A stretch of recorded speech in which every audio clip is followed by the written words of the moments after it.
Yo, what's up, North Texas barbecue addicts? It's me, Kenneth. In today's episode, I'm going to bust out two of my favorite things. I've got a beautiful Tomahawk steak from Six Brothers Beef Company. As always, their information will be right down below in the description box. We're going to break out the Weber Kettle. We're going to be using what's known as the reverse sear method on this ginormous hunk of ribeye steak, guys. If that sounds good to you, y'all stick around.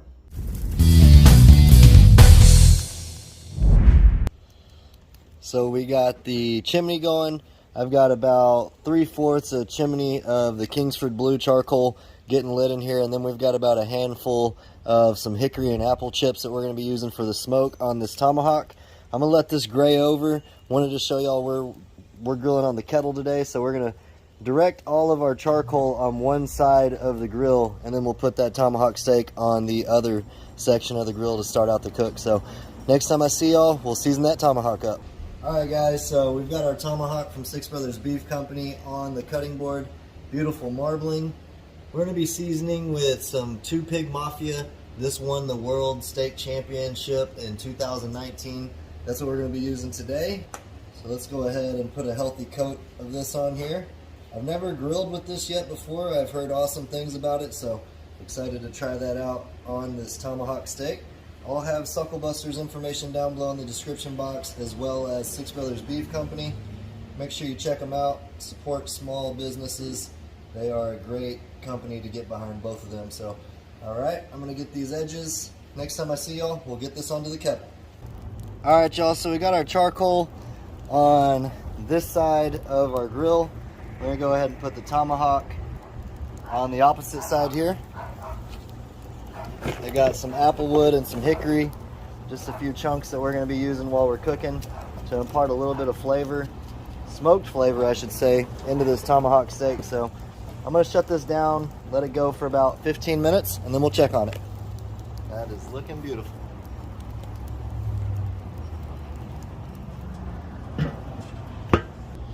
So it's been 20 minutes on the kettle. As you can see, we still got some good smoke trail rolling. Smells good. We got a mix of hickory and apple in here. That's what we're looking like.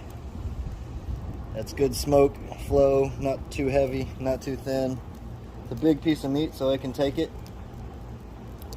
I know we're not going to be anywhere close to where we're looking for, but right under 62 degrees internal. I'm going to let this keep going for 10 more minutes, and then we'll flip it and we'll keep cooking.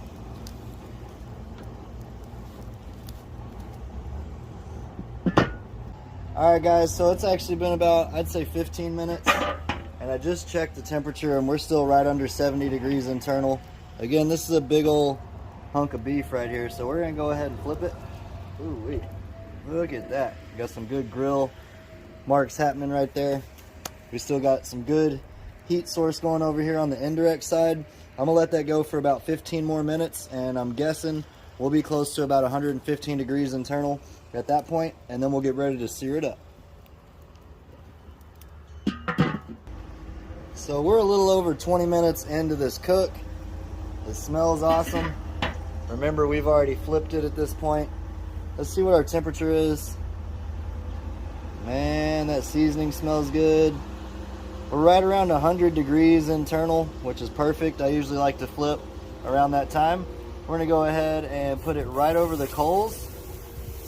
Press that down. I'm gonna let that go for about 1.5 minutes or 2 minutes, and then we'll check on it and give it a flip. That smells insane. Boy.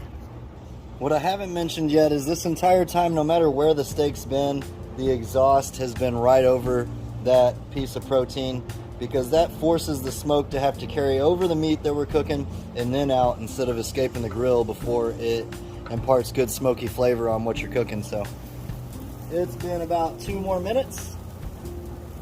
Let's go ahead and give this another rotation here. Oh my goodness, that looks insane. Wow. I'll bring y'all back when we're pulling this guy off. Alright y'all, so y'all saw we moved the steak to the indirect side to finish cooking. Look at that beautiful looking steak. I'll put this on our pan here. What we're going to do is we're going to cover this in foil, let it rest for about 5 or 10 minutes, and next time I see y'all, we'll give this a slice and check it out and see how the taste is with that rub, and see what we did here. So y'all stick around. Alright y'all, so this has been resting in the tray here with the foil over it for about 10 minutes. That's important to do with all your food that you cook, because that helps all the juices redistribute into the meat itself, which creates all those good flavors. Let's see how we did here. That's looking really good.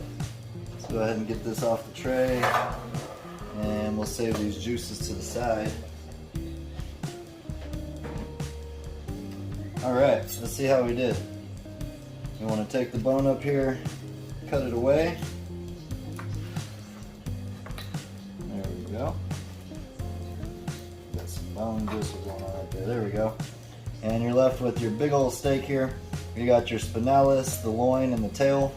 The spinalis is the best part of the steak, so we will go ahead and separate that, just like that. Separate the tail, just like that. And then you're left with a beautiful cut of steak right here. Let's go ahead and slice into it and see how we did. It smells insane. It's completely juicy. And a nice finish on the internal temperature here. Nice cook there. That fat's rendered well. That's going to be that good fat. So I'm going to go ahead and finish slicing this up, and we'll turn the camera around and we'll give it a try. Check that out. Alright guys and girls, just like that, we turned out a beautifully cooked tomahawk steak from Six Brothers Beef Company. As always, we'll have their information down below in the description box. Appreciate y'all for checking it out. Let's see how we did. That's about as tender as it gets. Appreciate y'all for hanging out. Until next time, peace! Y'all keep on barbecuing. Later.